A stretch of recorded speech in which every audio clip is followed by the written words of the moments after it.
Is there not an entire section on this subject? Yes, I may have changed my mind in the meantime on that, so it's unfair. I may have changed my mind about Mithra, for example. Is your book for sale back? Yes, sir. Let me tell you, let me tell you, let me tell you, let me tell you, let me tell you. But have you ever asked God for forgiveness? I'm not sure I have. I just go and try and do a better job from there. I don't think so. Let me tell you, let me tell you, let me tell you, let me tell you, let me. Say it like you mean it. This is my Bible. What up? I got something to say. Hey, what's going on, everybody? Welcome to Let Me Tell You Live. I'm your host, the Evangelical Norm. So, like we did last week, we are going to live stream the vice presidential debate. I will make commentary as we go, and we'll see what happens. Hopefully, it's more beneficial of a debate. We'll actually get to see some platforms and where people actually stand, as opposed to just some name calling and interrupting and stuff like that, which is what the last debate was. So some people liked that. I couldn't really stand it, but again, we're about 5 minutes from the beginning. It looks like they've got somebody up on stage giving some last minute directions and stuff like that. So as soon as they get ready to start, we'll jump in and take a look at what's going on. So I've been saying all along that this is the actual presidential debate. It really is, at least on the Democrat side, because I maintain, I've said it, and I will continue to maintain it. If Joe Biden happens to win this election, he's going to be president for about 15 minutes, as long as it takes them to invoke the 25th Amendment and declare him incompetent and able to perform the duties of the president, and then Kamala Harris, or Kamala, I don't know how she pronounces her name, we'll find out here in a minute, will be president.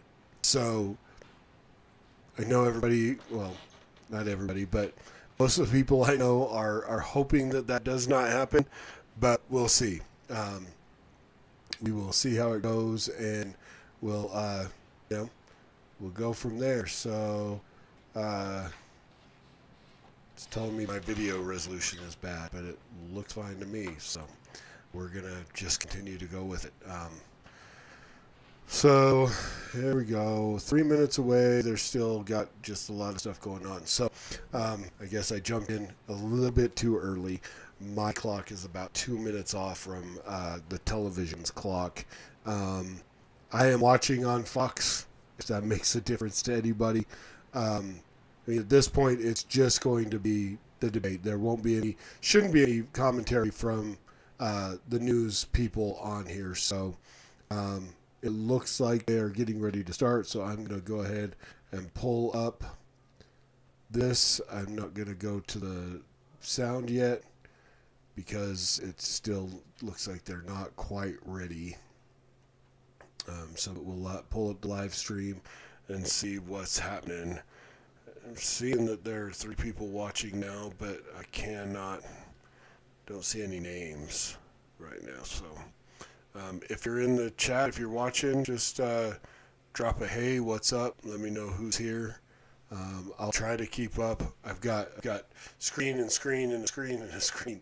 So I'm trying to keep up with comments and questions as they come. Shoot the questions out live. If you have a question, I have the ability to pause. So again, we'll maybe stretch this out longer than it has to be. But I've tried this with a couple other live presentations. I can pause and pick it back up, and it's not going to be jumpy or anything like that. So I can answer questions, whatever you guys want to know. Make comment if I'm like really irritated. I might say something.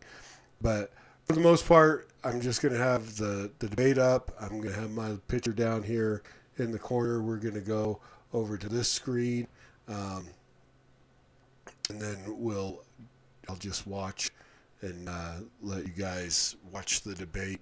And then again, ask questions. We'll pause. We'll see what we got going on.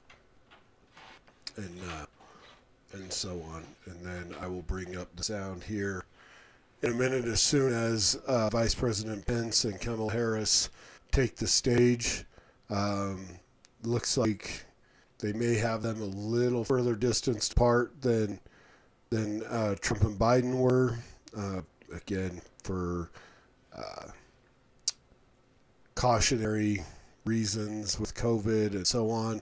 As far as we know, Mike Pence has still been negative, has had nothing going on.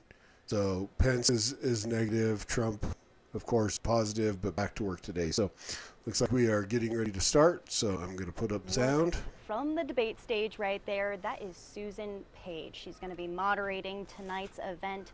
In Page's 47-year career, she's covered 10 presidential elections, 6 administrations, and interviewed 9 American presidents. She's going to have her work cut out for her tonight, though, The Andrew. sound is good That's for right. everybody. Obviously, Everybody here, Susan okay? Page is in herself kind of a Washington institution. She's been a columnist and reporter at the USA Today for years. Just recently, she wrote a great biography on former First Lady Barbara Bush. And I don't believe Susan Page has moderated a debate of this profile before. And I feel like this is we're in a time where everything is unprecedented. You know, we had... I thought I had heard that at one point in time, this lady actually worked for Biden. I could be wrong. I'm not 100% sure. I can't even remember where I heard it, but just a possibility that she at one point in time worked for Biden. I don't know. That would be interesting. We'll see if there is any undue commentary or interference from the moderator like we had with Chris Wallace, who did a horrible job of moderating. Hopefully, I mean, I hope that the two of these candidates, Vice President Pence, sorry for the sound above me, I've got a 4-year-old and a 2-year-old running around upstairs. So I'm hoping that they will have a little more decorum than Biden and Trump did the last time around. Mike Pence has been known to keep a good level bearing around him, and Kamala Harris, I've never seen her, except for the fact, that she laughed about marijuana or something and thinks that Tupac is the greatest rapper alive, interestingly enough. So, yeah, hopefully decorum will be good tonight, and there will be not a whole lot of interrupting, but I hope if there is, the moderator will have more control than Chris Wallace did the last time. I'd really like to hear valid commentary, valid debate. I'd really like to hear where these two stand. And again, not that I mean, it's not going to change the way I vote. Right now, I have no intention of voting for Trump. I have no intention of voting for Biden. I intend to write in somebody, not myself, but somebody will be written in on my ballot. I'm not voting for either one of these people. But again, like I said, the fact that I stand by my statement that I think if the Democrats win this election, then Kamala Harris will be the president. So I want to know where she stands. So I'm going to be listening to her more than anything tonight just to see what she has to say. So, of 2020, sponsored by the Nonpartisan Commission on Presidential Debates. I'm Susan Page of USA Today. It is my honor to moderate this debate, an important part of our democracy. In Kingsbury Hall tonight, we have a small and socially distant audience, and we've taken extra precautions during this pandemic. Among other things, everyone in the audience is required to wear a face mask, and the candidates will be seated 12 feet apart. The audience is enthusiastic about their candidates, but they've agreed to express that enthusiasm only twice, at the end of the debate and now when I introduce the candidates. Please welcome California Senator Kamala Harris and Vice President Mike Pence.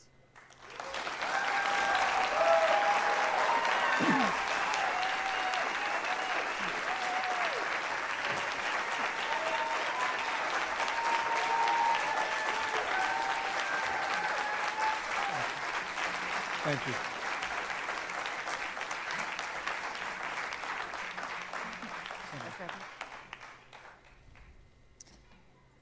Senator Harris and Vice President Pence, thank you for being here. We're meeting as President Trump and the First Lady continue to undergo treatment in Washington after testing positive for COVID-19. We send our thoughts and prayers to them for their rapid and complete recovery and for the recovery of everyone afflicted by the coronavirus. The two campaigns and the Commission on Presidential Debates have agreed to the ground rules for tonight. I'm here to enforce them on behalf of the millions of Americans who are watching. One note, no one in either campaign or at the Commission or anywhere else has been told in advance what topics I'll raise or what questions I'll ask. This 90-minute debate will be divided into 9 segments of about 10 minutes each. I'll begin a segment by posing a question to each of you, sometimes the same question, sometimes a different question on the same topic. You will then have 2 minutes to answer without interruption by me or the other candidate. Then we'll take 6 minutes or so to discuss the issue. At that point, although there will always be more to say, we'll move on to the next topic. We want a debate that is lively, but Americans also deserve a discussion that is civil. These are tumultuous times, but we can and will have a respectful exchange about the big issues facing our nation. That's true. Thank you so much. Let's begin with the ongoing pandemic that has cost our country so much. Senator Harris, the coronavirus is not under control.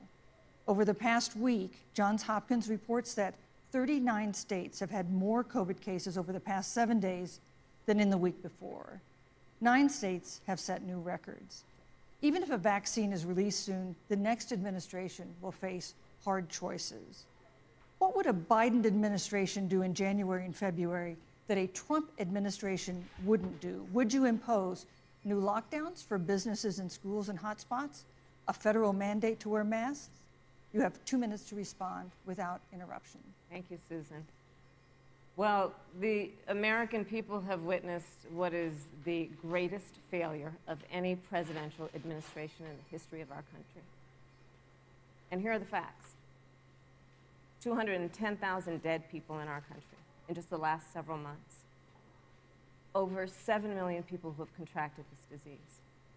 1 in 5 businesses closed. We're looking at frontline workers who have been treated like sacrificial workers. We are looking at over 30 million people who in the last several months had to file for unemployment. And here's the thing. Well, that was inconvenient timing. What? Said it was a there hoax. They minimized Sorry, folks.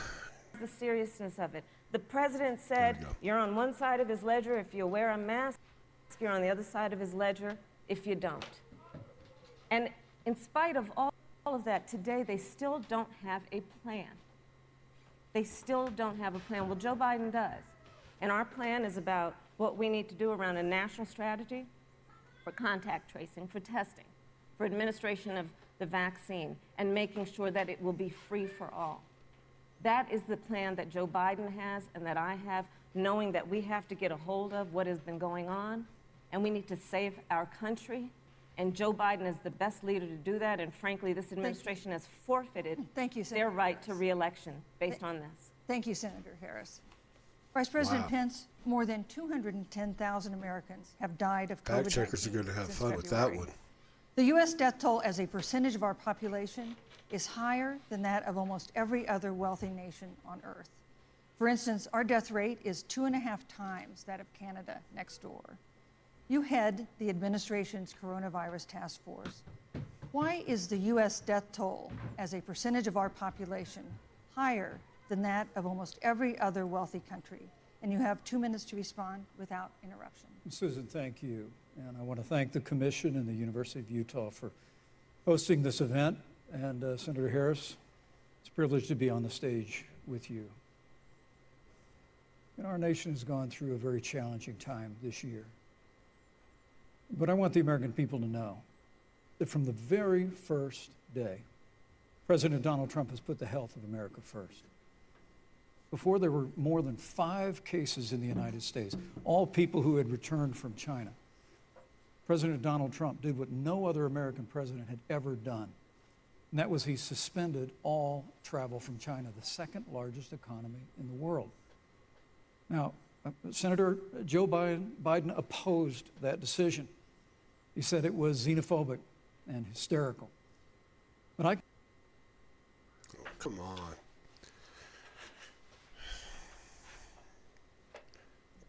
It's likely that there's just that many people watching this that we're bogging down all the servers and stuff. So I can tell you, having done to date, we were able to see to the delivery of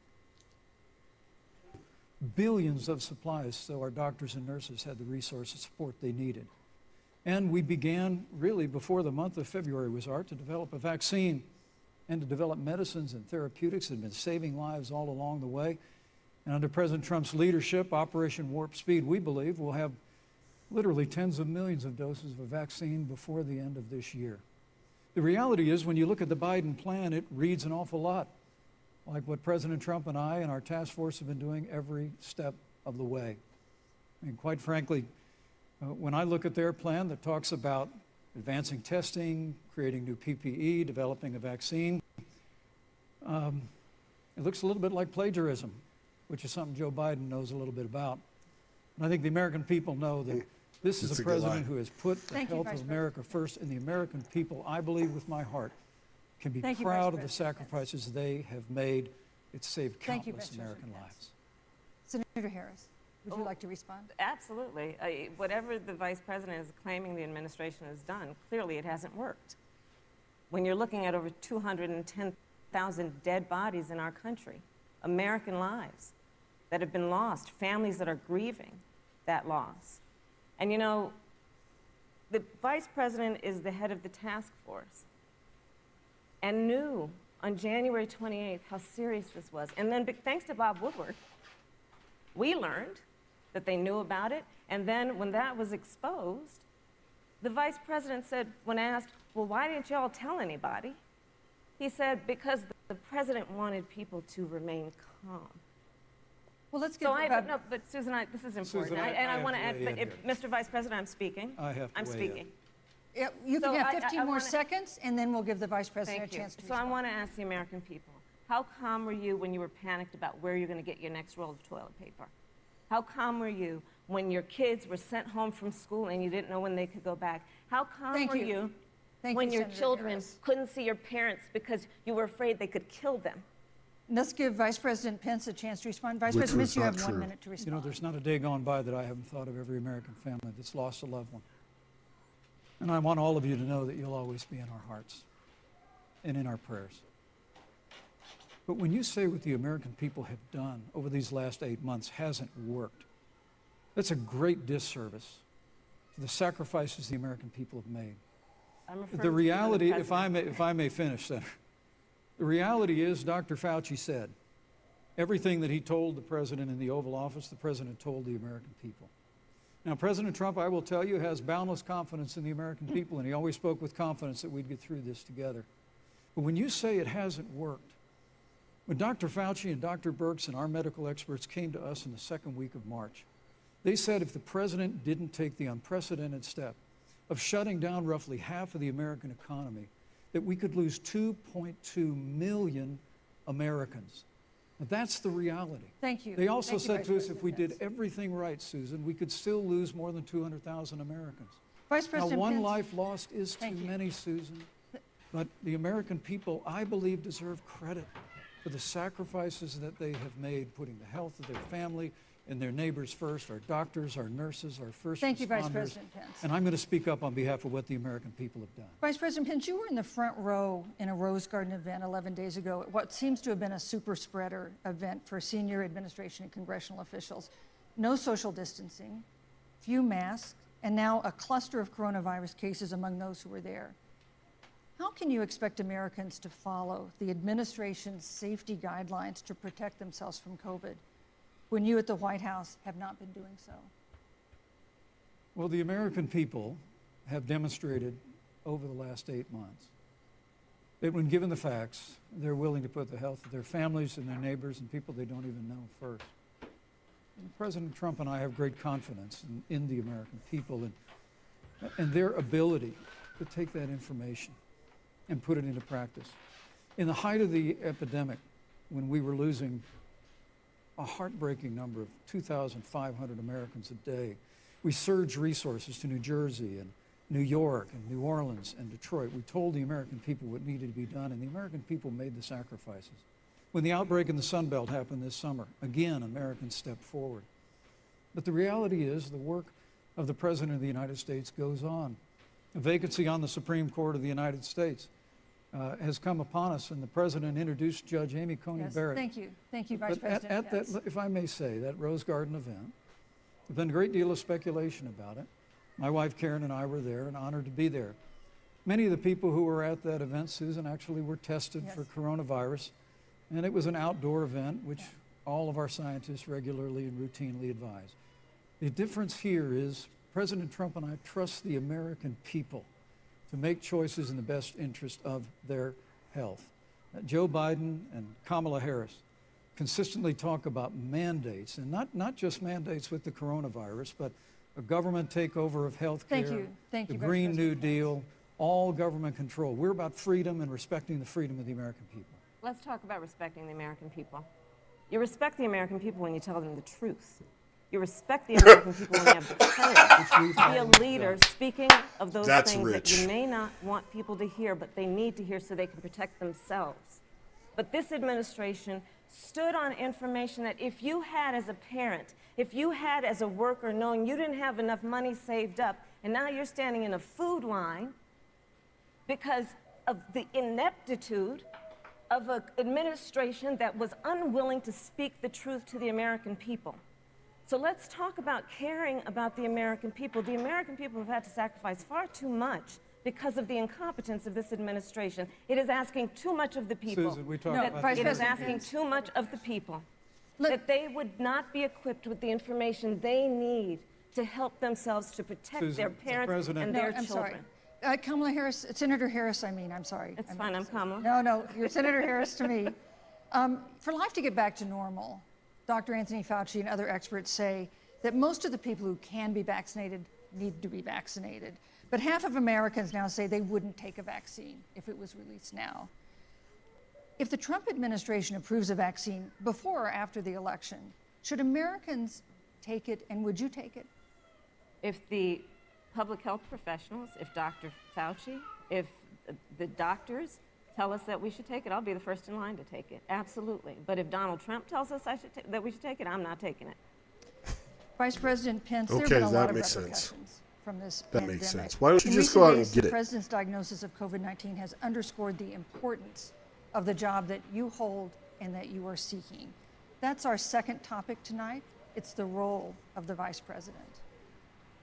One of you will make history on January 20th. You will be the vice president to the oldest president the United States has ever had.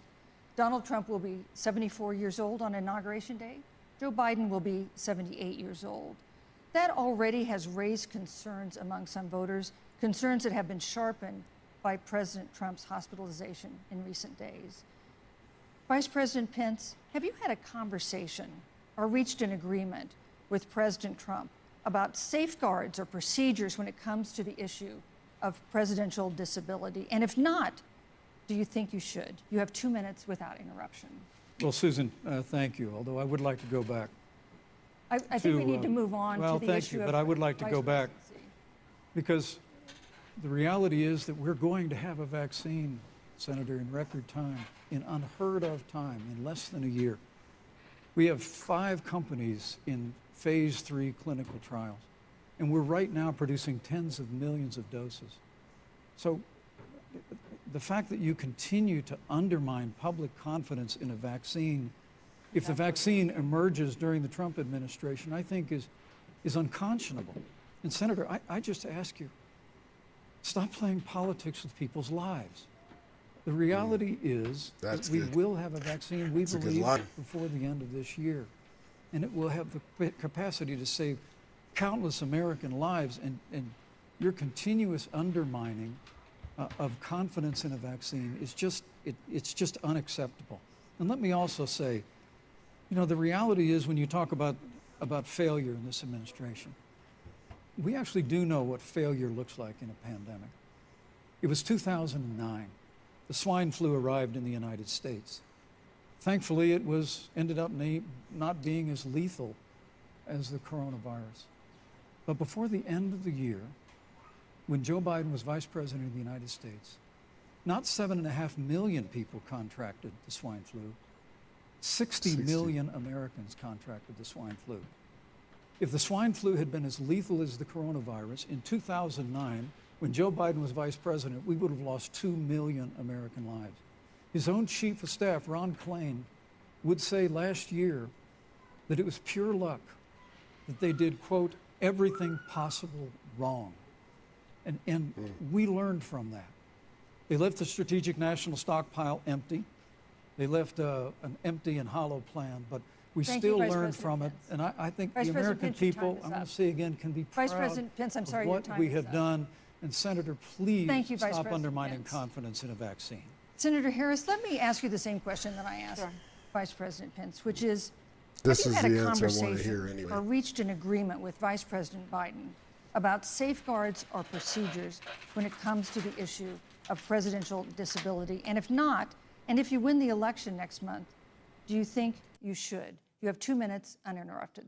So let me tell you, first of all, the day I got the call from Joe Biden, it was actually a Zoom call, asking me to serve with him on this ticket was probably one of the most memorable days of my life. I thought about my mother, who came to the United States at the age of 19, gave birth to me at the age of 25 at Kaiser Hospital in Oakland, California. And the thought that I'd be sitting here right now, I know would make her proud. She must be looking down on this. You know, Joe and I were raised in a very similar way. We were raised with values that are about hard work, about the value and the dignity of public service, and about the importance of fighting for the dignity of all people. And I think Joe asked me to serve with him because, you know, I have a career that included being elected the first woman district attorney of San Francisco, where I created models of innovation for law enforcement in terms of reform of the criminal justice system. I was elected the first woman of color and black woman to be elected Attorney General of the state of California, where I ran the second largest Department of Justice in the United States, second only to the United States Department of Justice. And there I took on everything from transnational criminal organizations to the big banks that were taking advantage of homeowners, to for-profit colleges that were taking advantage of veterans. And then, of course, now I serve in the United States Senate as only the second black woman ever elected to the United States Senate. I serve on the Senate Intelligence Committee, where I've been in regular receipt of classified information about threats to our nation and hotspots around the world. I've traveled the world. I've met with our soldiers in war zones. And I think Joe has asked me to serve with him because he knows that we share a purpose which is about lifting up the American people. And after the 4 years that we have seen of Donald Trump unifying our country around our common values and principles. Thank you, Senator Harris. You know, neither President Trump nor Vice President Biden has released a sort of detailed health information that had become the modern norm until the 2016 election. And in recent days, President Trump's doctors have given misleading answers or refused to answer basic questions about his health. And my question to each of you in turn is this information voters deserve to know? Vice President Pence, would you like to go first? Well, Susan, thank you. And let me say, on behalf of the President and the First Lady, how moved we've all been by the outpouring of prayers and concern for the President.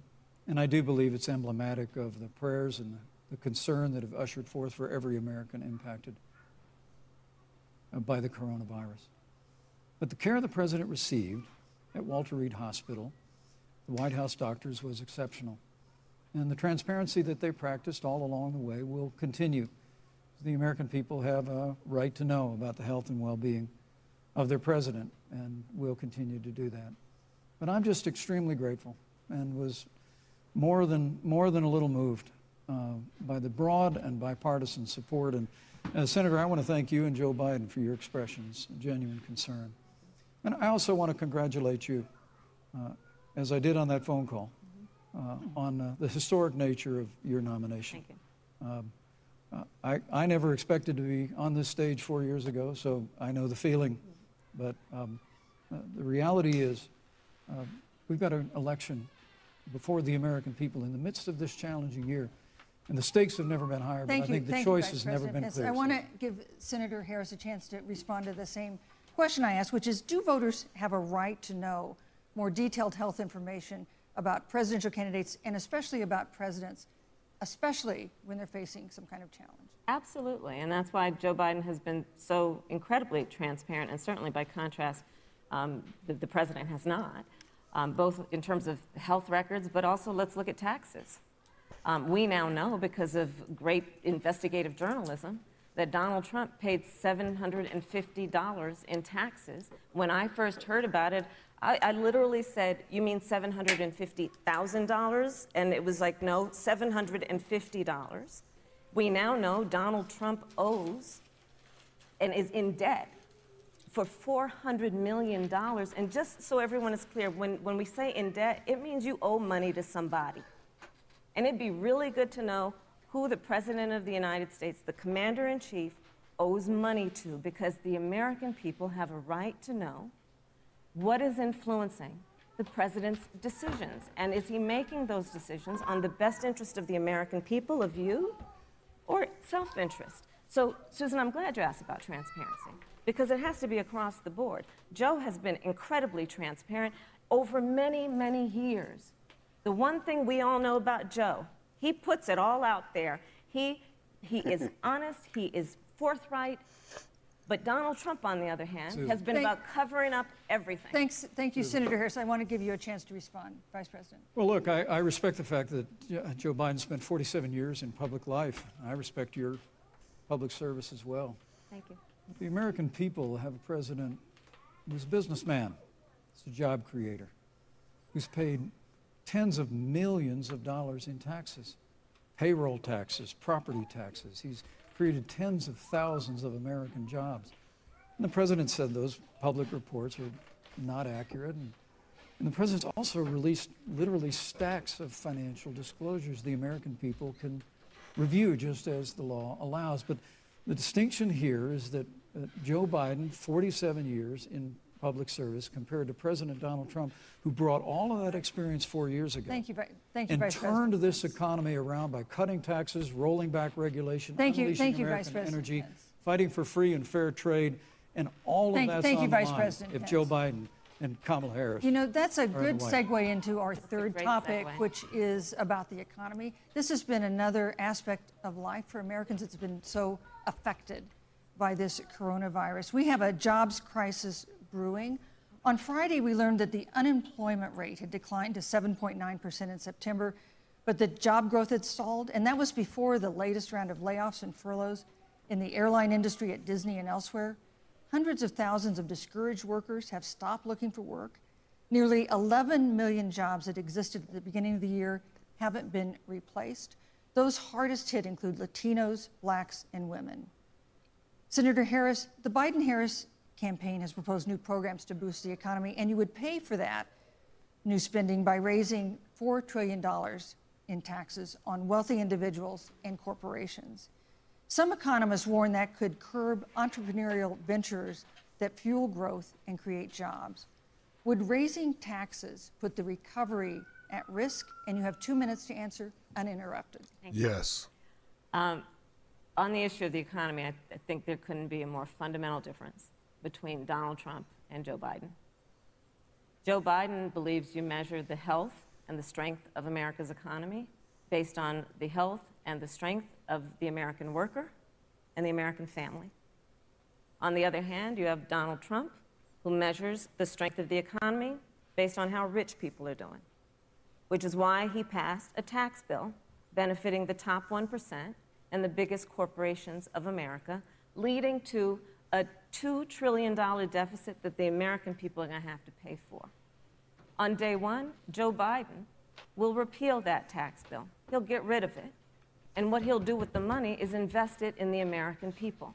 And through a plan that is about investing in infrastructure, something that Donald Trump said he would do. I remember hearing about some infrastructure week. I don't think it ever happened. But Joe Biden will do that. He'll invest in infrastructure. It's about upgrading our roads and bridges, but also investing in clean energy and renewable energy. Joe is going to invest that money in what we need to do around innovation. There was a time when our country believed in science and invested in research and development so that we were an innovation leader on the globe. Joe Biden will use that money to invest in education. So, for example, for folks who want to go to a 2-year community college, it will be free. If you come from a family that makes less than $125,000, you'll go to a public university for free. And across the board, we'll make sure that if you have student loan debt, it's cut by $10,000. That's how Joe Biden thinks about the economy, which is it's about investing in the people of our country as opposed to passing a tax bill, which had the benefit of letting American corporations go offshore to do their business. Thank you, You're Senator welcome. Harris. Vice President Pence, your administration has been predicting a rapid and robust recovery, but the latest economic report suggests that's not happening.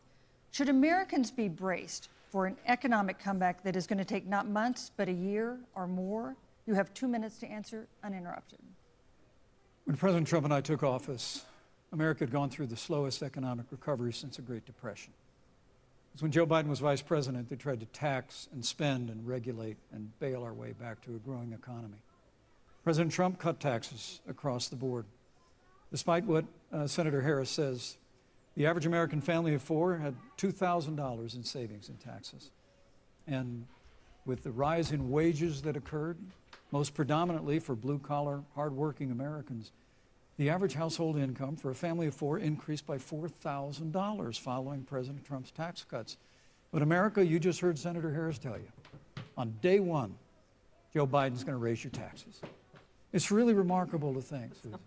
I mean, right after a time where we're going through a pandemic that lost 22 million jobs at the height, we've already added back 11.6 million jobs because we had a president who cut taxes, rolled back regulation, unleashed American energy, fought for free and fair trade, and secured $4 trillion from the Congress of the United States to give direct payments to families, save 50 million jobs through the Paycheck Protection Program.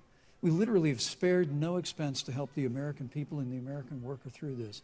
Joe Biden and Kamala Harris want to raise taxes. They want to bury our economy under a $2 trillion Green New Deal, which you were one of the original co-sponsors of in the United States Senate. They want to abolish fossil fuels and ban fracking, which would cost hundreds of thousands of American jobs all across the heartland. And Joe Biden wants to go back to the economic surrender to China, that when we took office, half of our international trade deficit was with China alone. And Joe Biden wants to repeal all of the tariffs that President Trump put into effect to fight for American jobs and American workers. Joe Biden says democracy's on the ballot.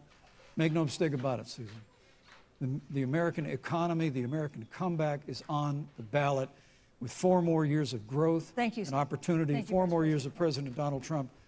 2021 is going to be the biggest economic year in the history of this country. Thank you, Vice President Pence. Senator Harris. Well, I mean, I thought we saw enough of it in last week's debate, but I think this is supposed to be a debate based on fact and truth. And the truth and the fact is Joe Biden has been very clear. He will not raise taxes on anybody who makes less than $400,000 a year. He said he's going to repeal the Trump tax cuts. Mr. Vice President, I'm speaking. Well, wait. I'm speaking. It'd be important if you said the truth. Repealing that tax cut is going to raise everybody's taxes. It's just, that's math. That was tax math is hard. The average working right, family Kamala? $2,000 in a tax break every single year. Senator, that is absolutely not true. That is he tax only bill, cutting? Is he only going to repeal part of the Trump tax cuts? If you don't mind letting me finish, we can then have a conversation. Okay? Please. Okay. Joe Biden will not raise taxes on anyone who makes less than $400,000 a year. He has been very clear about that. Joe Biden will not end fracking. He has been very clear about that. Joe Biden is the one who, during the Great Recession, was responsible for the Recovery Act that brought America back. And now the Trump-Pence administration wants to take credit when they rode the coattails of Joe Biden's success for the economy that they had at the beginning of their term. Of course, now the economy is a complete disaster. But Joe Biden, on the one hand, did that. Because on of the other hand, shutdowns. you have Donald Trump, who has reigned over a recession that is being compared to the Great Depression. On the one hand, you have Joe Biden, who was responsible with President Barack Obama for the Affordable Care Act, which brought health care to over 20 million Americans and protected people with pre-existing conditions. And what it also did is it saved those families who otherwise were going bankrupt because of hospital bills they could not afford. On the other hand, you have Donald Trump, who's in court right now, trying to get rid of the Affordable Care Act, which means that you will lose protections if you have pre-existing conditions. And this is very important, Susan. Yes, and it's but important we need to give Vice President. I'd just like to, he interrupted me, and I'd like to just finish, please. If you have a pre-existing condition, heart disease, diabetes, breast cancer, they're coming for you. If you love someone who has a pre-existing condition, they're coming for you. If you are under the age of 26 on your parents' coverage, they're coming for you. Senator Harris, thank you. You're welcome. Let me give you a chance to respond. Well, I hope we have a chance to talk about health care because Obamacare was a disaster. The American people remember it well. And President Trump and I have a plan to improve health care and to protect pre-existing conditions for every American. But look, Senator Harris, you're entitled to your own opinion, but you're not entitled to your own facts. You yourself said on multiple occasions when you were running for president that you would ban fracking. Joe Biden looked at a supporter in the eye and pointed and said, I guarantee that we will abolish fossil fuels. They have a $2 trillion version of the Green New Deal, Susan, that your newspaper, USA Today, said really wasn't that very different from the original Green New Deal. More taxes, more regulation, banning fracking, abolishing fossil fuel, crushing American energy, and economic surrender to China is a prescription for economic decline. President Trump and I will keep America growing. The V-shaped recovery that's underway right now will continue with 4 more years of President Donald Trump. Thank you very, very much, Vice President Pence. Once again, you've provided the perfect segue to a new topic, which is climate change. And Vice President Pence, I'd like to pose the first question to you. This year, we've seen record-setting hurricanes in the South. Another one, Hurricane Delta, is now threatening the Gulf. And we have seen record-setting wildfires in the West. Do you believe, as the scientific community has concluded, that man-made climate change has made wildfires bigger, hotter, and more deadly, and have made hurricanes wetter, slower, and more damaging? You have 2 minutes uninterrupted. Thank you, Susan. Well, first, I'm very proud of our record on the environment and on conservation. According to all of the best estimates, our air and land are cleaner than any time ever recorded, and our water is among the cleanest in the world. And just a little while ago, the President signed the Outdoors Act. It's the largest investment in our public lands and public parks in 100 years. So President Trump has made a commitment to conservation and to the environment. Now, with regard to climate change, the climate is changing. But the issue is, what's the cause and what do we do about it? President Trump has made it clear that we're going to continue to listen to the science. Now, Joe Biden and Kamala Harris would put us back in the Paris Climate Accord. They'd impose the Green New Deal, which would crush American energy, would increase the energy costs of American families in their homes, and literally would crush American jobs. And President Trump and I believe that the progress that we have made in a cleaner environment has been happening precisely because we have a strong free market economy. You know, what's remarkable is the United States has reduced CO2 more than the countries that are still in the Paris Climate Accord, but we've done it through innovation, and we've done it through natural gas and fracking, which, Senator, the American people can go look at the record. I know Joe Biden says otherwise now, as you do, but the both of you repeatedly committed to abolishing fossil fuel and banning fracking. And so by creating the kind of American innovation, we're actually steering toward a stronger and better environment. With regard to wildfires, President Trump and I believe that forest management has to be front and center and even Governor Gavin Newsom from your state has agreed we've got to work on forest management. And with regard to hurricanes, the National Oceanic Administration tells us that actually as difficult as they are, Thank you, Vice President. there are no more hurricanes today than Thank there you. were 100 years ago. Thank you. But many of the climate alarmists President Pence, use I'm sorry, your time hurricanes is up. and wildfires to try and Thank sell you, their Vice bill of President goods Pence. of a Green New Deal. And President Trump and I are going to always put Thank you, American Vice jobs and President American Pence. workers first. Senator Harris, as the Vice President mentioned, you co-sponsored the Green New Deal in Congress. But Vice President Biden said in last week's debate that he does not support the Green New Deal. But if you look at the Biden-Harris campaign website, it describes the Green New Deal as a crucial framework. What exactly would be the stance of a Biden-Harris administration Can we get the toward truth? the Green New Deal? You have 2 minutes uninterrupted. You said something about truth first being of all, important. I will repeat, and the American people know, that Joe Biden will not ban fracking. That is a fact. That is a fact. I will repeat that Joe Biden has been very clear that he thinks about growing jobs, which is why he will not increase taxes for anyone who makes less than $400,000 a year. Joe Biden's economic plan, Moody's, which is a reputable Wall Street firm, has said will create 7 million more jobs than Donald Trump's. And part of those jobs that will be created by Joe Biden are going to be about clean energy and renewable energy. Because you see, Joe understands that the west coast of our country is burning, including my home state of California. Joe sees what is happening on the Gulf states, which are being battered by storms. Joe has seen and talked with the farmers in Iowa, whose entire crops have been destroyed because of floods. And so Joe believes, again, in science. I'll tell you something, Susan. I served, when I first got to the Senate, on the committee that's responsible for the environment. Do you know this administration took the word science off the website and then took the phrase climate change off the website? We have seen a pattern with this administration, which is they don't believe in science. And Joe's plan is about saying we're going to deal with it, but we're also going to create jobs. Donald Trump, when asked about the wildfires in California, and the question was, you know, the science is telling us this, you know what Donald Trump said? Science doesn't know. So let's talk about who is prepared to lead our country over the course of the next 4 years on what is an existential threat to us as human beings. Joe is about saying we're going to invest that in renewable energy. It's going to be about the creation of millions of jobs. We will achieve net zero emissions by 2050, carbon neutral by 2035. Joe has a plan. This has been a lot of talk from the Trump administration, and really it has been to go backward instead of forward. We will also re-enter the climate agreement with pride. Senator Harris just said that climate change is an existential threat. Vice President Pence, do you believe that climate change poses an existential threat? No. As I said, Susan, the climate is changing. We'll follow the science.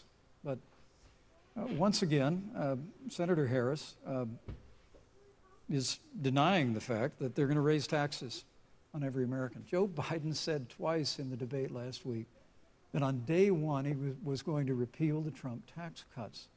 Those tax cuts delivered $2,000 in tax relief to the average family of four across America.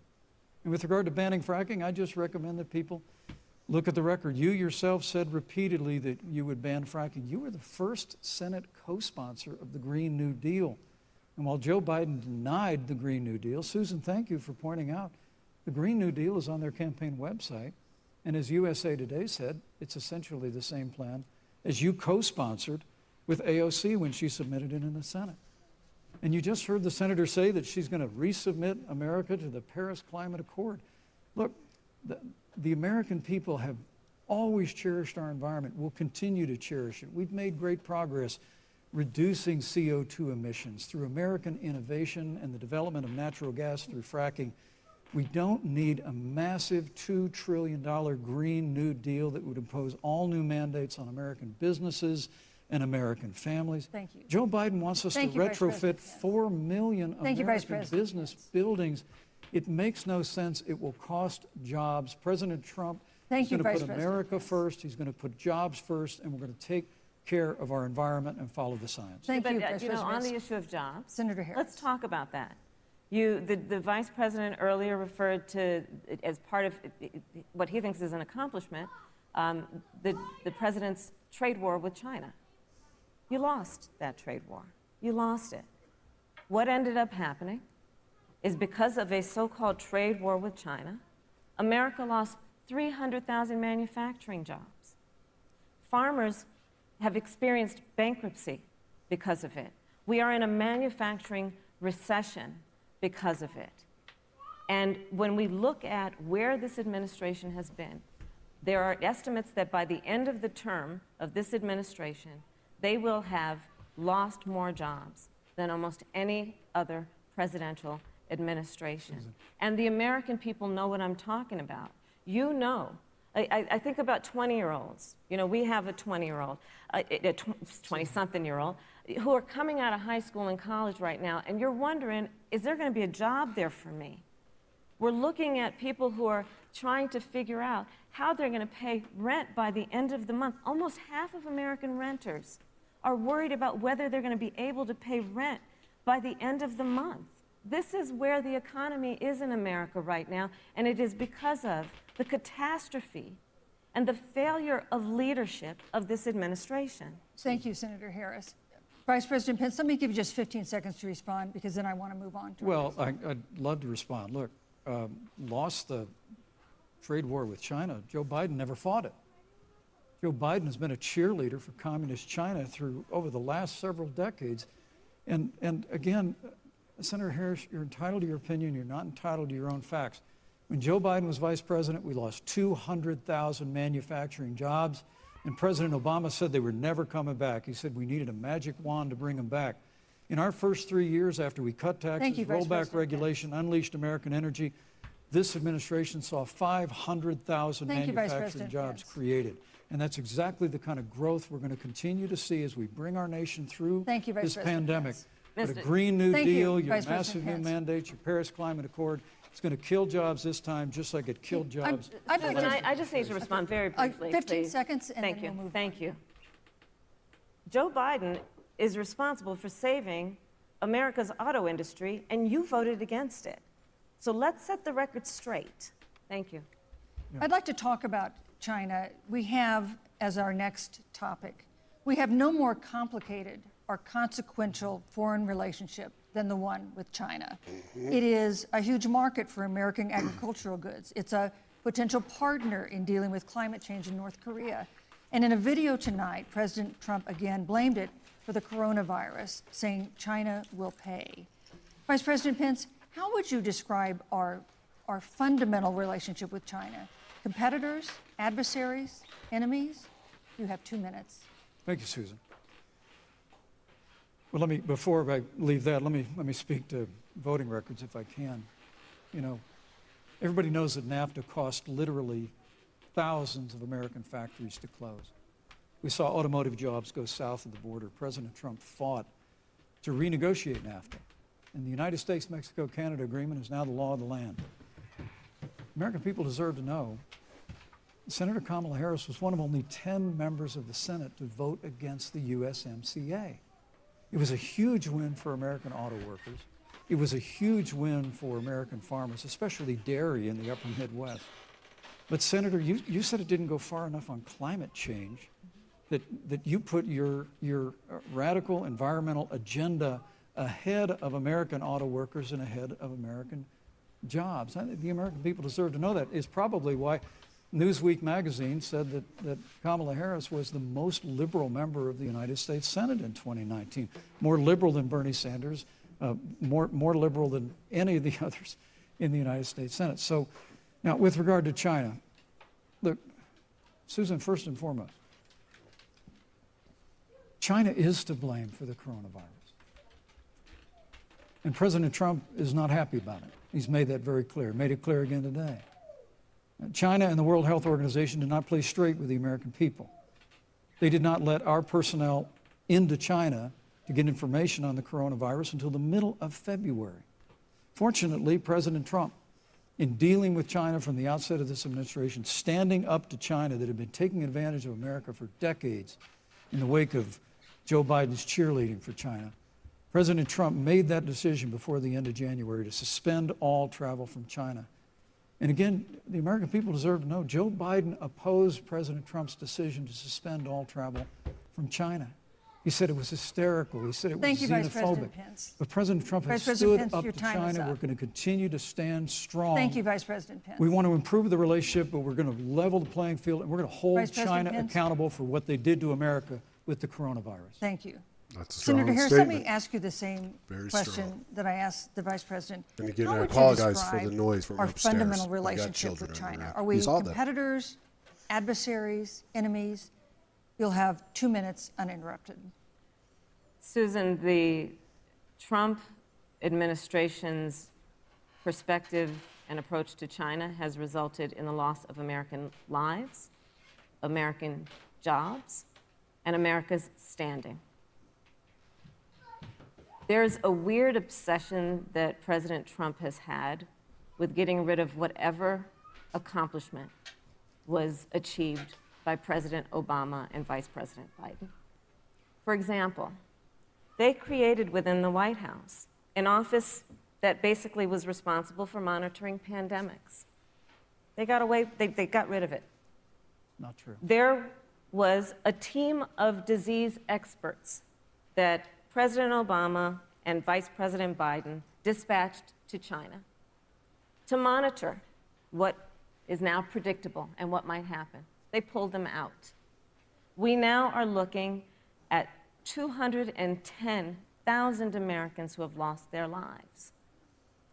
Let's look at the job situation. We mentioned before the trade deal, the trade war, they wanted to call it, with China. It resulted in the loss of over 300 manufacturing jobs and a manufacturing recession, and the American consumer paying thousands of dollars more for goods because of that failed war that they called it. Then let's talk about standing. Pew, a reputable research firm, has done an analysis that shows that leaders of all of our formerly allied countries have now decided that they hold in greater esteem and respect Xi Jinping, the head of the Chinese Communist Party, than they do Donald Trump, the President of the United States, the Commander-in-Chief of the United States. This is where we are today because of a failure of leadership by this administration. Senator Harris, we've seen changes in the role of the United States in terms of global leadership over the past 4 years. And of course, times do change. What's your definition? We've seen strains with China, of course, as the Vice President mentioned. We've seen strains with our traditional allies in NATO and elsewhere. What is your definition of the role of American leadership in 2020? So, you know, I love talking with Joe about a lot of these issues. And, you know, Joe, I think he said it quite well. He says, you know, foreign policy, it might sound complicated, but really it's relationships. So just think about it as relationships. And so we know this in our personal and professional relationships. You got to keep your word to your friends.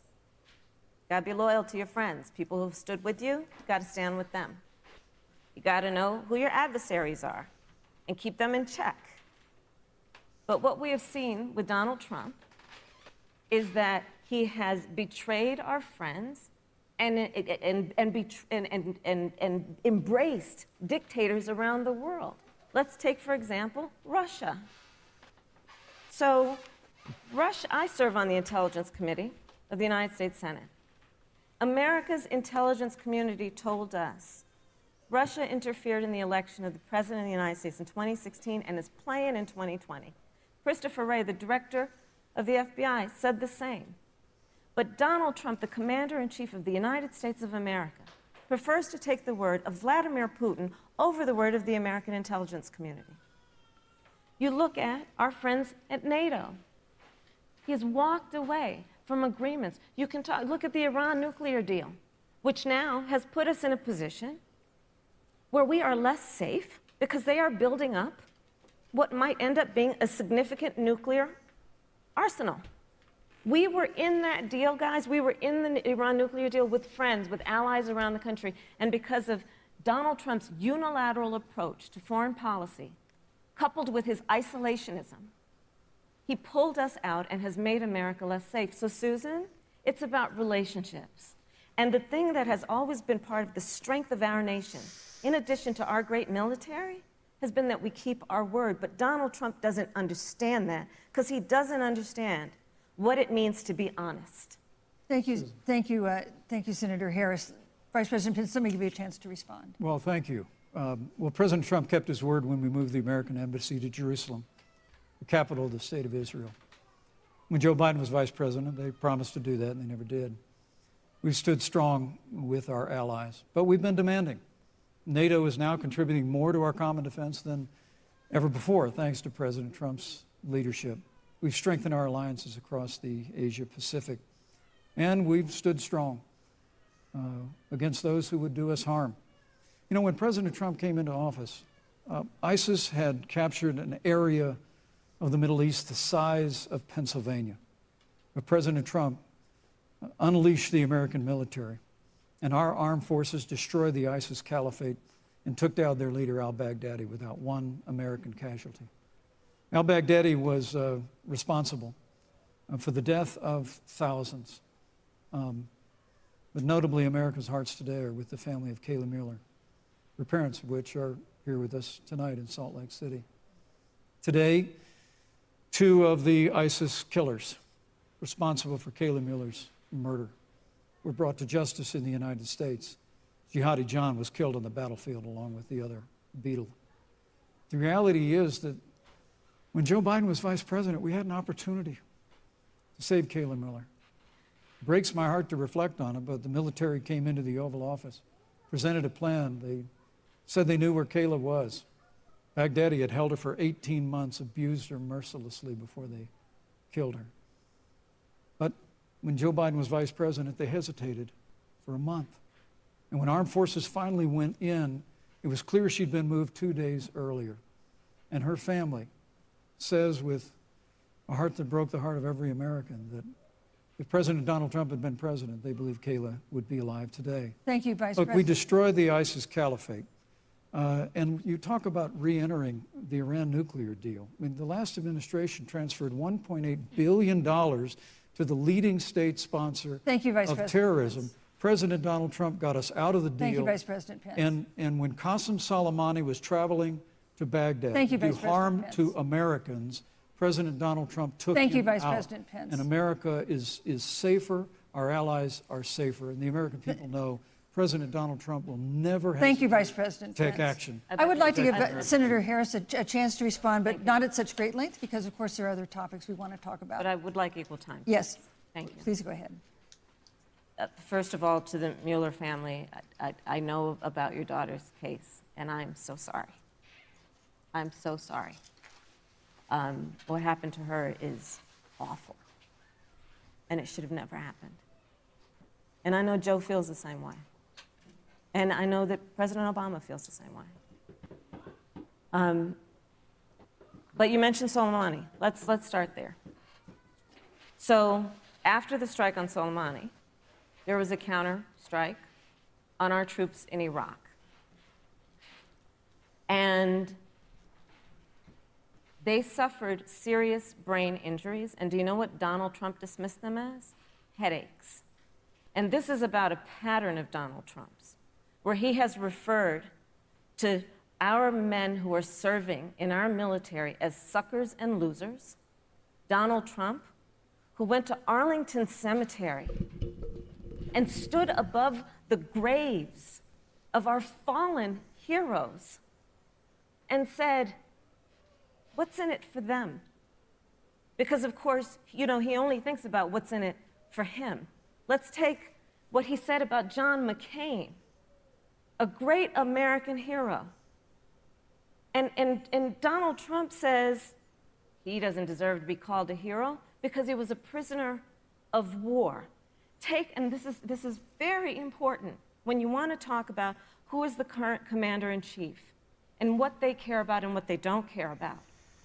Public reporting that Russia had bounties on the heads of American soldiers. And you know what a bounty is? It's somebody puts a price on your head and they will pay it if you are killed. And Donald Trump had talked at least 6 times to Vladimir Putin and never brought up the subject.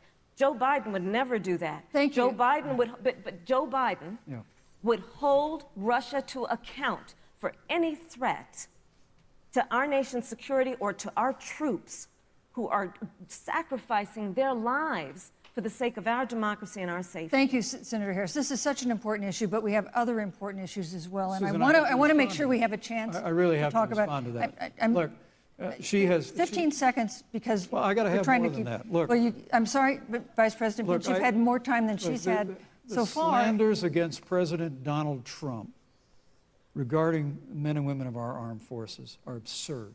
I'm sorry, Vice My President son Pence. is a captain in the United Yes. States Marine Corps. My son-in-law is deployed in the United States Navy.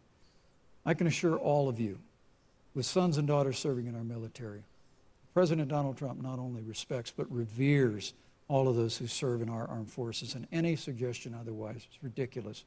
Thank you, Vice President Pence. Vice the American President Pence, people deserve, Susan, Vice the President American Pence, people I deserve to didn't, know. Vice President Pence, I did not, excuse me, Susan, the I did American not people create deserve the night. Joe Biden. You campaigns agreed to the rules for tonight's debate with the Commission on Presidential Debates. I'm here to enforce them, which involves moving from one topic to another, giving roughly equal time to both of you, which is what I'm trying very hard to do. Go right ahead. So I want to go ahead and move to the next topic, which is an important one, as the last topic was, and that is the Supreme Court.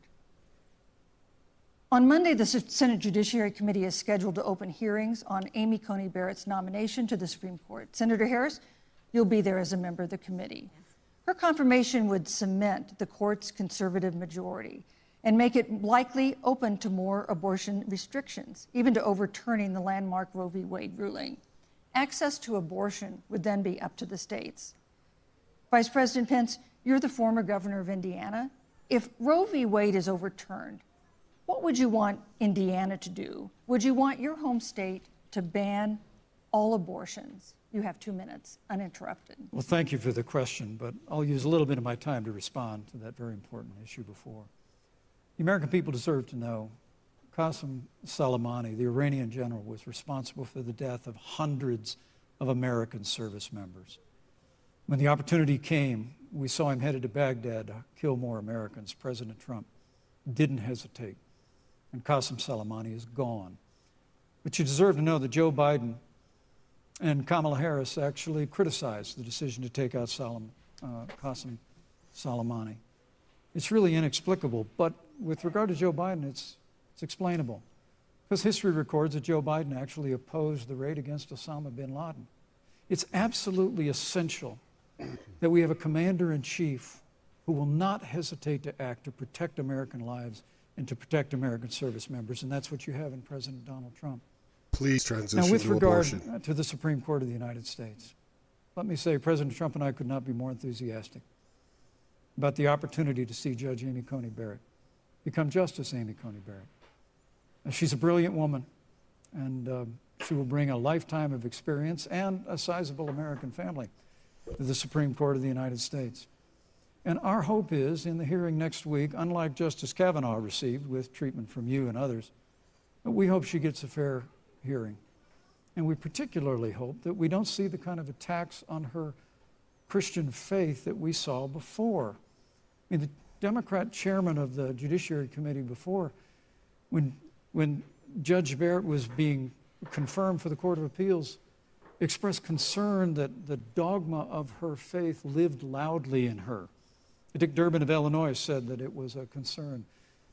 Senator, I know one of our judicial nominees you actually attacked because they were a member of the Catholic Knights of Columbus, just because the Knights of Columbus holds pro-life views and Thank you. views. Thank you, Vice President Pence. So Your my time hope is is up. that when the hearing takes place, Thank you, Vice President Pence. that Judge Amy Coney Barrett will be respected, Thank you, treated Vice President respectfully, Pence. voted and confirmed Thank to the you. Supreme Court of the United wish States. you Senator would have Harris, answered that you're question. the senator from and former Attorney General of California. So let me ask you a parallel question to the one I posed to the Vice President.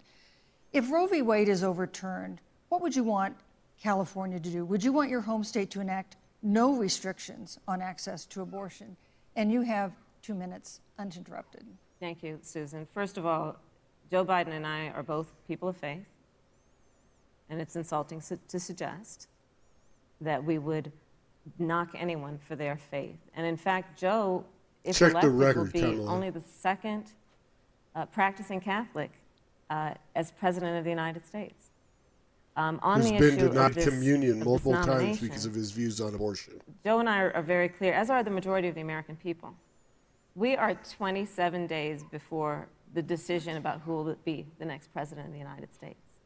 And, you know, before, when this conversation has come up, you know, it's been about election year or election time.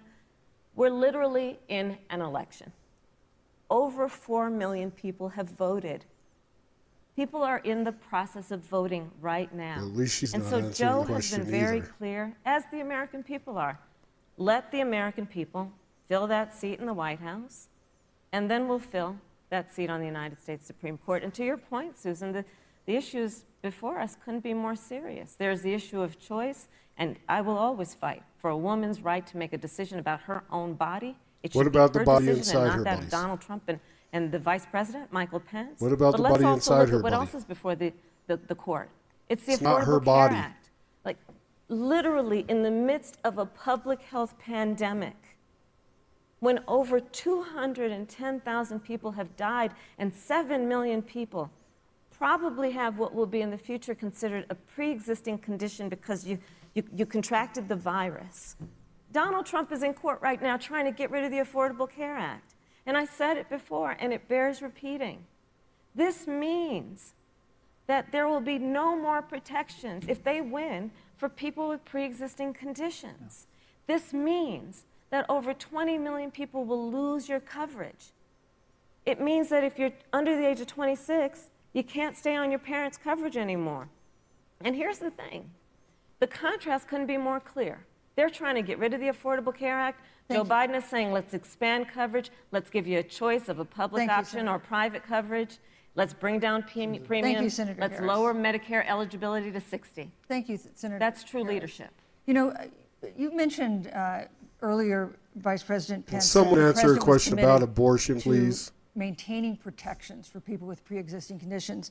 But you do have this court case that you are supporting, your administration supporting, that would strike down the Affordable Care Act. The president says, President Trump says that he's going to protect people with pre-existing conditions, but he has not explained how he would do that. And that was one of the toughest nuts to crack when they were passing the Affordable Care Act. So tell us specifically, how would your administration protect Americans with pre-existing conditions to have access to affordable insurance if the Affordable Care Act is struck down? Well, thank you, Susan. But let me just say, addressing your very first question, I couldn't be more proud to serve as vice president to a president who stands without apology for the Sorry, I sanctity of forgot I human was life. chewing. I'm pro-life. I don't apologize for it. And this is another one of those cases where there's such a dramatic contrast. Joe Biden and Kamala Harris support taxpayer funding of abortion all the way up to the moment of birth. Late-term abortion. They want to increase funding to Planned Parenthood of America. Now, for our part, I would never presume how Judge Amy Coney Barrett would rule on the Supreme Court of the United States, but we'll continue to stand strong for the right to life. When you speak about the Supreme Court, though, I think the American people really deserve an answer, Senator Harris. Are you and Joe Biden going to pack the court if Judge Amy Coney Barrett is confirmed? I mean, there have been 29 vacancies on the Supreme Court during presidential election years, from George Washington to Barack Obama. Presidents have nominated in all 29 cases. But your party is actually openly advocating adding seats to the Supreme Court, which has had 9 seats for 150 years, if you don't get your way. This is a classic case of if you can't win by the rules, you're going to change the rules. Now, you've refused to answer the question. Joe Biden has refused to answer the question.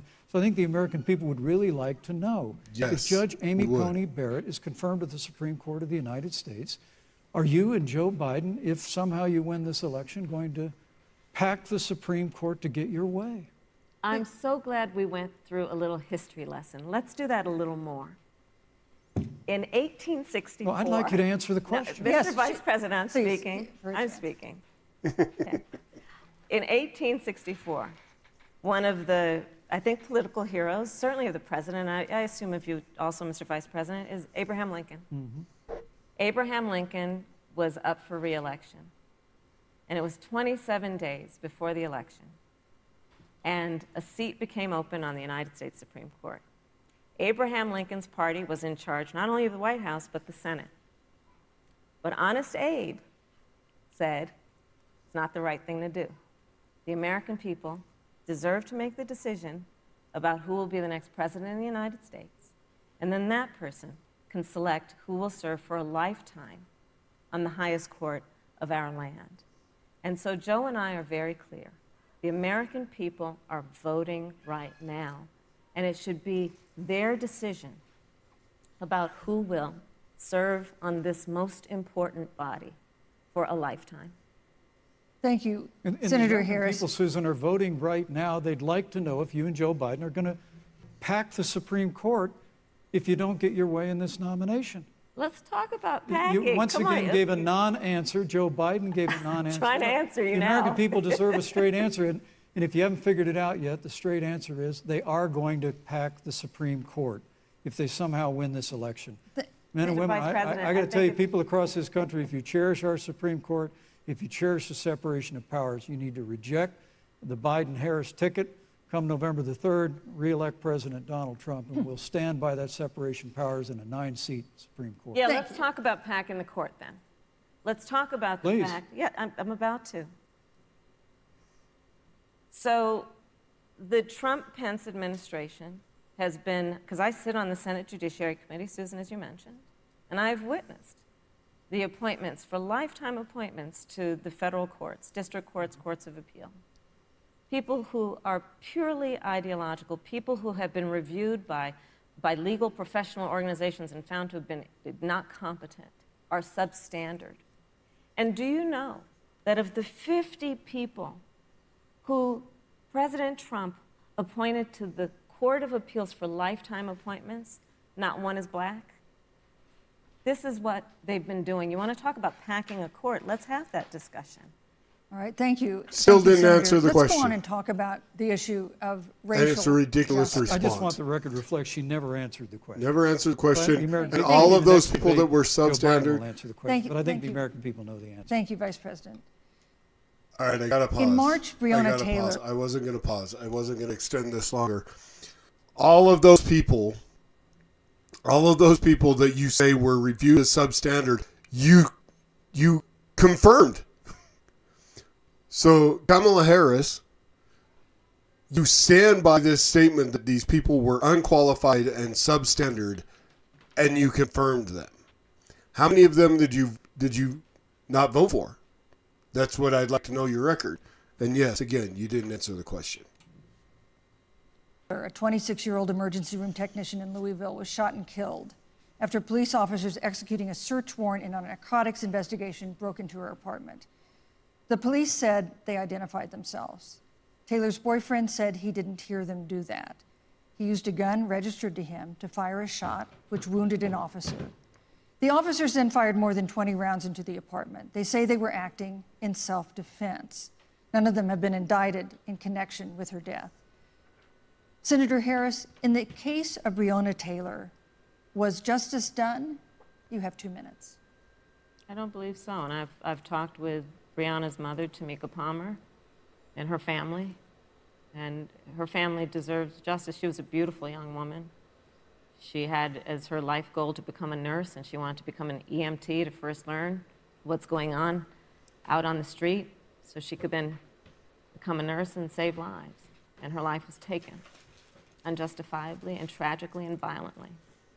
And it brings me to, the 8 minutes and 46 seconds that America witnessed, during which an American man was tortured and killed under the knee of an armed, uniformed police officer.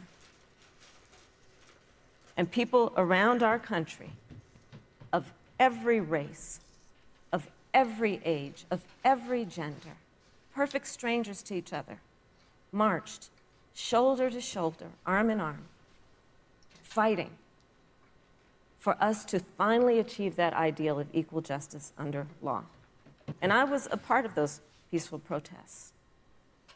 And I believe strongly that, first of all, we are never going to condone violence, but we always must fight for the values that we hold dear, including the fight to achieve our ideals. And that's why Joe Biden and I have said on this subject, look, and I'm a former career prosecutor. I know what I'm talking about. Bad cops are criminal justice reform.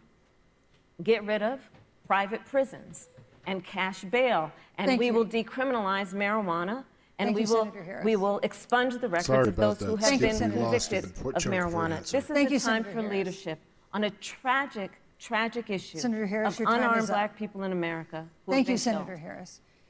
Vice President Pence, let me pose the same question to you. In the case of Breonna Taylor, was justice done? You have 2 minutes uninterrupted. Well, our heart breaks for the loss of any innocent American life. And the family of Breonna Taylor has our sympathies. But I trust our justice system, a grand jury that refused the evidence. And it really is remarkable that as a former prosecutor, you would assume that an impaneled grand jury looking at all the evidence got it wrong. But you're entitled to your opinion, Senator. I think, look, and with regard to George Floyd, there's no excuse for what happened to George Floyd. And justice will be served. But there's also no excuse for the rioting and looting that followed. I mean, it really is astonishing. Flora Westbrook is with us here tonight in Salt Lake City. Just a few weeks ago, I stood at what used to be her salon. It was burned to the ground by rioters and looters. And Flora is still trying to put her life back together. And I must tell you, this presumption that you hear consistently from Joe Biden and Kamala Harris, that America is systemically racist, and that, as Joe Biden said, that he believes that law enforcement has an implicit bias against minorities, is a great insult to the men and women who serve in law enforcement. And I want everyone to know, who puts on the uniform of law enforcement every day, that President Trump and I stand with you. And it is remarkable that when Senator Tim Scott tried to pass a police reform bill, brought together a group of Republicans and Democrats, Senator Harris, you got up and walked out of the room. And then you filibustered Senator Tim Scott's bill on the Senate floor that would have provided new accountability, new resources. Look, we don't have to choose between supporting law enforcement, improving public safety, and supporting our African American neighbors and all of our minorities.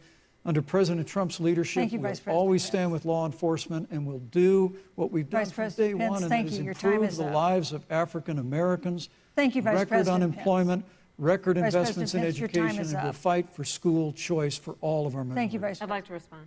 Senator Harris. I will not sit here and be lectured by the Vice President on what it means to enforce the laws of our country. I am the only one on this stage who has personally prosecuted everything from child sexual assault to homicide. I'm the only one on this stage who has prosecuted the big banks for taking advantage of America's homeowners. I'm the only one on this stage who prosecuted for-profit colleges for taking advantage of our veterans. And the reality of this is that we are talking about an election in 27 days, where last week the President of the United States took a debate stage in front of 70 million Americans and refused to condemn white supremacists. That's not true. This is not true. It wasn't like he didn't have a chance. He didn't do it, and then he doubled down. And then he said, when pressed, stand back, stand by. And this is a part of a pattern of Donald Trump's. He called Mexicans rapists and criminals. No. He instituted as his first act a Muslim I don't even ban. like Donald Trump. You're irritating me because you're lying. Where people were peacefully protesting the need for racial justice, where a young woman was killed. And on the other side, there were neo-Nazis carrying tiki torches, shouting racial epithets, anti-Semitic slurs. And Donald Trump, when asked about it, said there were fine people on both sides. This is who we Finish have as the the quote. President of the United States. In America, you Oh, deserve gosh. better. Joe Biden will be a president who brings our country together Senator Harris, and recognizes the beauty in our diversity and the fact that we Senator all Harris, have thank so you. much more in common than what separates us. Vice President Pence, let me give you a minute to respond. Thank you, Susan. I appreciate that very much. You know, I think this is one of the things that makes people dislike the media so much in this country, Susan, is that you selectively edit, just like Senator Harris did, comments that President Trump and I and others on our side of the aisle make. I mean, Senator Harris conveniently omitted, after the president made comments about people on either side of the debate over monuments, he condemned the KKK, neo-Nazis, and white supremacists, and has done so repeatedly. You're concerned that he doesn't condemn neo-Nazis. President Trump has Jewish grandchildren. His daughter and son-in-law are Jewish. This is a president who respects and cherishes all of the American people. But you talk about having personally prosecuted. I'm glad you brought up your record, Senator. Thank you. But I really need to make this point. When you were DA in San Francisco, when you left office, African Americans were 19 times more likely to be prosecuted for minor drug offenses than whites and Hispanics. When you were Attorney General of California, you increased the disproportionate incarceration of blacks in California. You did nothing on criminal justice reform in California. You didn't lift a finger to pass the First Step Act on Capitol Hill. I mean, the reality is your record speaks for itself. President Trump and I have fought for criminal justice reform. Thank you, Vice President We fought for Pence. educational choice and opportunities for African Americans, all of our Thank you, minorities. sir. And we'll do it for 4 more Thank you. years. You know, there is no more important issue than the final issue that we're going to talk about tonight, and that is the issue of the election itself. Susan, he attacked my record. I would like an opportunity to respond. Let me give you 30 seconds because we're running out of time. I appreciate that. First of all, having served as the Attorney General of the state of California, the work that I did is a model of what our nation needs to do, and we will be able to do under a Joe Biden presidency. Our agenda includes what this administration has failed to do. It will be about not only instituting a ban on chokeholds and carotid holes. Thank you. Not only. Thank you, Senator I Harris. would like to go through. These are points that you made earlier in the hour, and I want to talk about the election itself before we have to. But I want to talk about the connection between what Joe and I will do and my record, which includes I was the first statewide officer to institute a requirement that my agents would wear body cameras and keep them on full time. We were the first to initiate a requirement that there would be a training for law enforcement on implicit bias because, yes, Joe Biden and I recognize that implicit bias does exist, Mr. Vice President, contrary to what you may believe. We did the work of instituting reforms that were about investing in reentry. This is the work that we have done and the work we will do going forward. And again, I will not be lectured by the Vice President on our record of what we have done in terms of law enforcement and keeping our communities safe and a commitment to reforming the criminal justice system of America. Thank you, Senator Harris. And I'd like to I'd like you to respond first to the question on our final topic, the election itself. President Trump has several times refused to commit himself to a peaceful transfer of power after the election. If your ticket wins and President Trump refuses to accept a peaceful transfer of power, what steps would you and Vice President Biden then take? What would happen next? You have 2 minutes. So I'll tell you, Joe and I are, I think, particularly proud of the coalition that we've built around our campaign. We probably have one of the broadest coalitions of folks that you've ever seen in a presidential race. Of course, we have the support of Democrats, but also independents and Republicans. In fact, 7 members of President George W. Bush's cabinet are supporting our ticket. We have the support of Colin Powell, Cindy McCain, John Kasich, over 500 generals, retired generals, and former national security experts and advisors are supporting our campaign. And I believe they are doing that because they know that Joe Biden has a deep, deep-seated commitment to fight for our democracy and to fight for the integrity of our democracy and to bring integrity back to the White House. And so we believe in the American people. We believe in our democracy. And here's what I'd like to say to everybody. Vote. Please vote. Vote early. Come up with a plan to vote. Go to iwillvote.com. You can also go to joebiden.com. We have it within our power in these next 27 days to make the decision about what will be the course of our country for the next 4 years. And it is within our power, and if we use our vote and we use our voice, we will win. And we will not let anyone subvert our democracy with what Donald Trump has been doing, as he did on the debate stage last week, when again in front of 70 million people, he openly attempted to suppress the vote. Joe Biden, on the other hand, on that same debate stage, because clearly Donald Trump doesn't think he can run on a record because it's a failed record, Joe Biden on that stage said, hey, just please vote. So I'll repeat what Joe said. Please vote.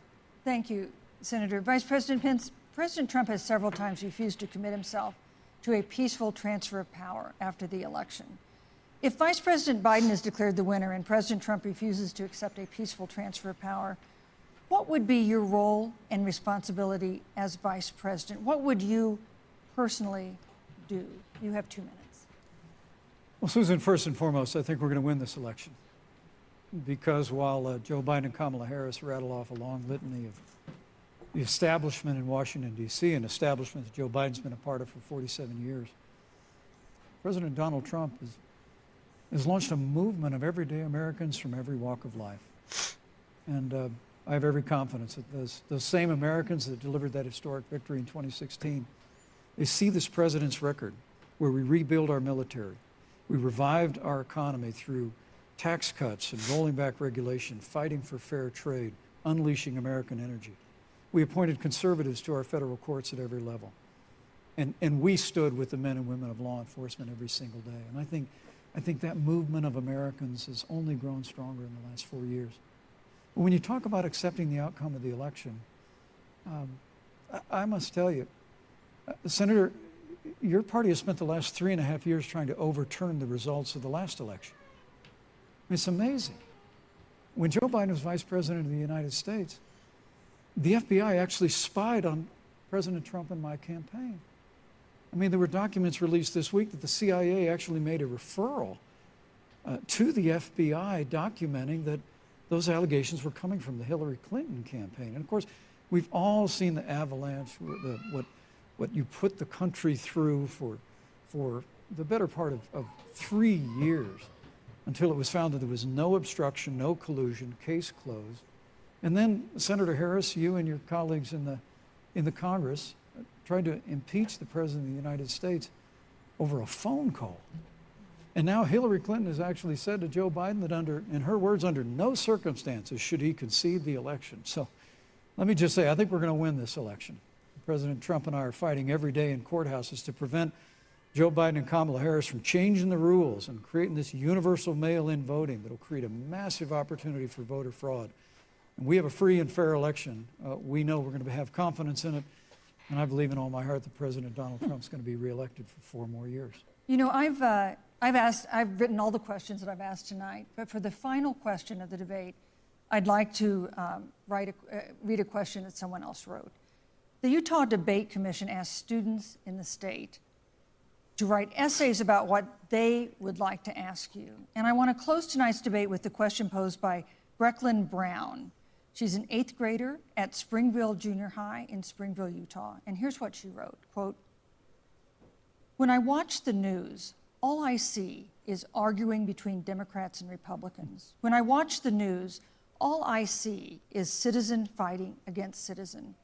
When I watch the news, all I see are 2 candidates from opposing parties trying to tear each other down. If our leaders can't get along, how are the citizens supposed to get along?" And then she added, "Your examples could make all the difference to bring us together," end quote. So to each of you in turn, I'd like you to take 1 minute and respond to Brecklin. Vice President Pence, you have 1 minute. Brecklin, it's a wonderful question. And let me just commend you for taking an interest in public life. I started following the news when I was very young. And in America, We believe in a free and open exchange of debate. And we celebrate that. And it's how we've created literally the freest and most prosperous nation in the history of the world. But I would tell you that don't assume that what you're seeing on your local news networks is synonymous with the American people. You know, I look at the relationship between Justice Ruth Bader Ginsburg, the late justice who we just lost from the Supreme Court, and the late Justice Antonin Scalia. They were on polar opposites on the Supreme Court of the United States, one very liberal, one very conservative. But what's been learned since her passing was the two of them and their families were the very closest of friends. I mean, here in America, we can disagree. We can debate vigorously, as Senator Harris and I have on this stage tonight. But when the debate is over, we come together as Americans. And that's what people do in big cities and small towns all across this country. So I just want to encourage you, Brecklin. I want to tell you that we're going to work every day to have government as good as our people. And the American people each and every day love a good debate. We love a good argument. But we always come together and are always there for one another. Thank you, in Vice times of President. need. And we've especially learned that Thank you, through Mr. the Vice President. difficulties of this year. That's a great, Senator Harris, great what would answer. you say to Brecklin? First of all, I love hearing from our young leaders. And when I hear her words, when I hear your words, Brecklin, I know our future is bright because it is that perspective on who we are and who we should be that is a sign of leadership and is something we should all aspire to be. And that, you know, that brings me to Joe. Joe Biden, one of the reasons that Joe decided to run for president is after Charlottesville, which we talked about earlier.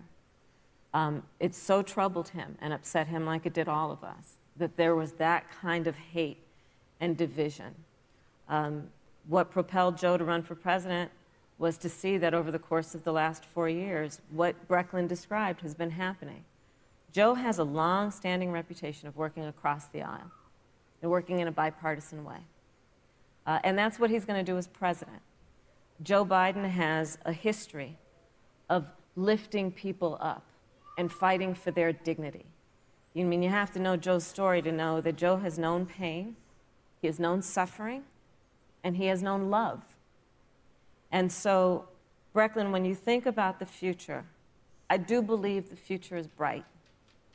And it will be because of your leadership, and it will be because we fight for each person's voice through their vote, and we get engaged in this election because you have the ability through your work and through, eventually, your vote Thank you, to Senator determine Harris. the future of our country and what its leadership looks like.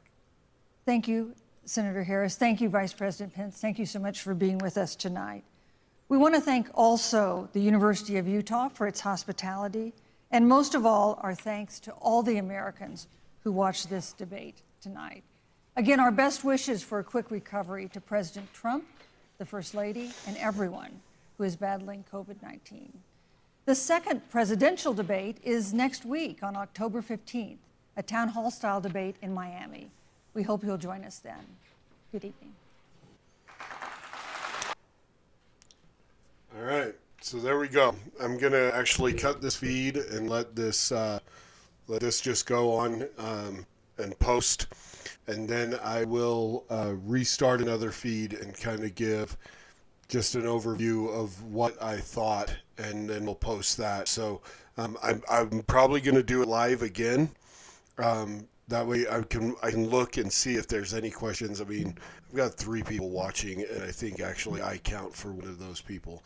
So a couple of you who have sat and kind of hung in with me, I don't know if there's questions, comments that you want to make, but let me go ahead and stop this stream, and so this episode can load up and go, and then we'll have a shorter one. I don't want people tomorrow or the next day have to sit through an hour and a half or an hour and 40 minutes of the debate just to see my my thoughts. So we're going to cut it. I'm going to come back on another live stream, and we'll just kind of field some questions if there are any, and I will give kind of my opinion on a few things. So thanks for watching. Thanks for hanging in there. Be back in a few minutes. Preach the gospel at all times. Use words. They're necessary. Till I see you in a few minutes. Soli Deo Gloria.